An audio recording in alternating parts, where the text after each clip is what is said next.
United States and Ukraine have agreed terms on a minerals deal that is central to Kiev's push to win US support as President Donald Trump seeks to rapidly end the war with Russia.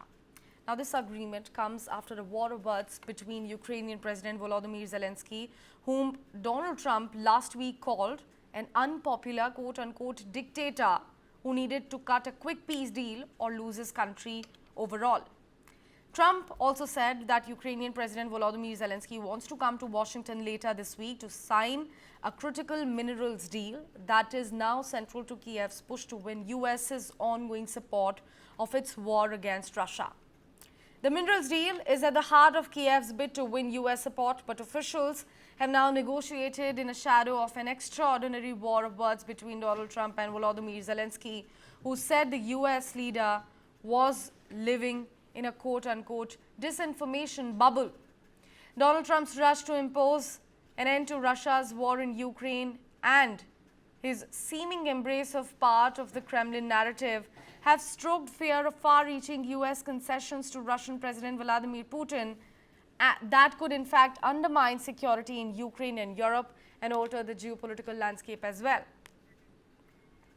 Now, Zelensky has refused to sign an earlier draft of a minerals agreement as Washington sought rights to $500 billion in Ukraine's natural wealth. Kiev also protested it had received far less than that in the US aid, and the deal lacked the security guarantees Ukraine needs. In fact, Ukraine also floated the idea of opening its critical minerals to investment by allies last autumn only, as it presented a quote-unquote victory plan that sought to put it in the strongest position for talks and force Moscow to the table. Volodymyr Zelensky also said that less than 20% of Ukraine's mineral resources, including about half its rare earth deposits, were under Russian occupation already.